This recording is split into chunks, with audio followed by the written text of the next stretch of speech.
April 22 ಮಂಗಳವಾರ ದಿವಸ ನಾನು ಪೊಳಲಿ ದೇವಸ್ಥಾನಕ್ಕೆ ಭೇಟಿ ನೀಡಿದಾಗ ಅಲ್ಲಿಯ ಪಾರ್ಕಿಂಗ್ ಆವರಣದಲ್ಲಿ ಒಬ್ಬ ಪುಟ್ಟ ಹುಡುಗಿ, ನೀವು ನೋಡಿ 6th ಸ್ಟ್ಯಾಂಡರ್ಡ್ ಹುಡುಗಿ, ಅವಳನ್ನು ನೋಡುವಾಗ ಕುಂಭಮೇಳದಲ್ಲಿ ಈ ಮಣಿಸರ ಮಾರಿ ವರ್ಲ್ಡ್ ವೈಡ್ ಫೇಮಸ್ ಆದ ಮೊನಾಲಿಸನ ನೆನಪು ಬಂತು.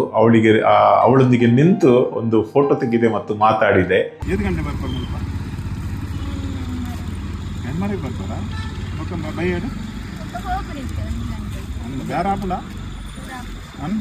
ಈ ಬುಕ್ ಕೇಸು ಉಂಡು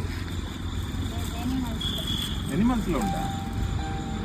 ಈ ಮಕ್ಕಳು ಬೇಸಿಗೆ ರಜೆಯಲ್ಲಿ ಬೇರೆ ಬೇರೆ ಕೆಲಸವನ್ನು ಮಾಡ್ತಾರೆ. ಸಮ್ಮರ್ ಕ್ಯಾಂಪ್ಗೆ ಹೋಗ್ತಾರೆ, ಅಜ್ಜಿ ಮನೆಗೆ ಹೋಗ್ತಾರೆ, ಕೆಲವರು ಮೊಬೈಲಲ್ಲಿ ಆಡ್ತಾರೆ, ಕೆಲವರು ಟಿವಿ ನೋಡ್ತಾರೆ, ಎಲ್ಲ ಗಮ್ಮತ್ ಮಾಡ್ತಾರೆ. ಆದರೆ ಈ ಹುಡುಗಿ ನನಗೆ ನೋಡಿ ತುಂಬಾ ಖುಷಿಯಾಯಿತು. ಯಾಕಂದ್ರೆ ಬೆಳಗ್ಗೆ 8 ಗಂಟೆಯಿಂದ ಸುಮಾರು 2 ಗಂಟೆಯ ತನಕ ಈ ಒಂದು ಪಾರ್ಕಿಂಗ್ ಸ್ಲಾಟ್ ಅಲ್ಲಿ ಸ್ಟೇಷನರಿ, ಈ ಡ್ರಾಯಿಂಗ್ ಬುಕ್ ಮತ್ತು ಸಣ್ಣ ಸಣ್ಣ ಈ ಮಣಿಸರಗಳನ್ನ ಮಾರಿ ಏನು ಬಹಳ ಖುಷಿಯಲ್ಲಿದ್ದಾಳೆ.